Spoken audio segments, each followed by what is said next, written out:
We have this hope as an anchor for our lives. It is safe and sure, and goes through the curtain of the heavenly temple into the inner sanctuary, where Jesus has entered in for us, a forerunner having become a high priest forever after the order of Melchizedek. Paul compares hope to an anchor because in the same way that an anchor when cast into the bottom of the sea secures the whole ship, so hope also enters even into the very secret places of heaven.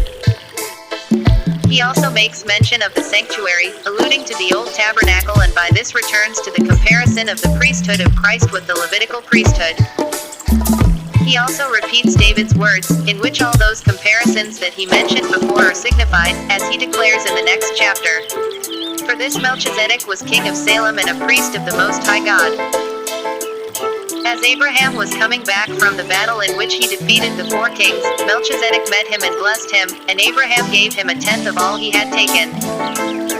The first meaning of Melchizedek's name is King of Righteousness, and because he was king of Salem, his name also means King of Peace. Declaring those words, according to the order of Melchizedek, upon which the comparison of the priesthood of Christ with the comparison of the Levitical priesthood rests. First, Melchizedek himself is considered to be the God-man, and these are the points of that comparison. Melchizedek was a king and a priest, as is Christ alone. He was the king of peace and righteousness, as is Christ alone. Melchizedek took the tenth from Abraham, and blessed him with a solemn and priestly blessing. Such a one indeed is like Christ, although being a man, though nonetheless he is far above all men. He is without father, without mother, without descent, having neither beginning of days, nor end of life, but made like unto the Son of God, abided a priest continually.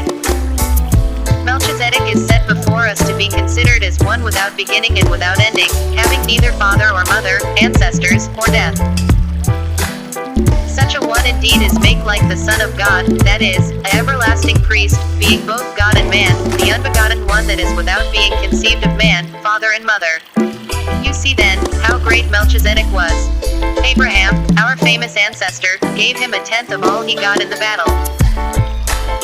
And those descendants of Levi who are priests are commanded by the law to collect a tenth from the people of Israel, that is, from their own people, even though they are also descendants of Abraham. Melchizedek was not descended from Levi, but he collected a tenth from Abraham and blessed him, the man who received God's promises.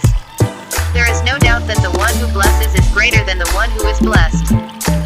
Melchizedek in his priesthood was above Abraham, for he took the tenth from him, and blessed him as God high priest. Such a one indeed is Christ, on whom depends even Abraham's sanctification and all the believers, and whom all men should worship and reverence as the author of all.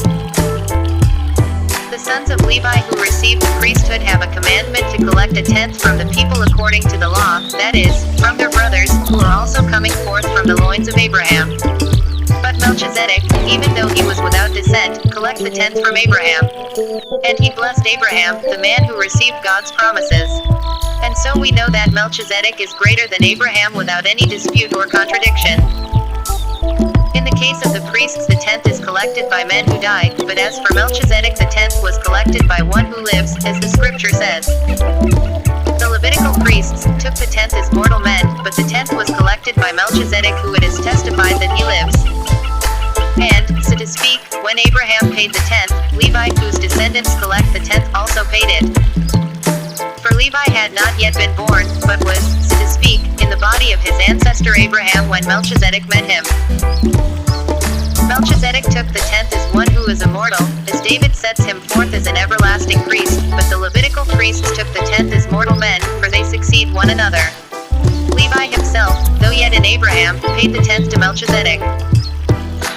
Therefore the priesthood of Melchizedek is everlasting. Christ is pronounced to be an everlasting priest according to this order, that is more excellent than the Levitical priesthood.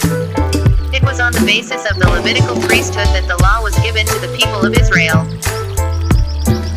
Now, if the work of the Levitical priests had been perfect, there would have been no need for a different kind of priest to appear. The one spoken of is to be compared with Melchizedek, and not be compared with Aaron. This shows that the Levitical priesthood were a shadow, but Christ's priesthood are true and perfect.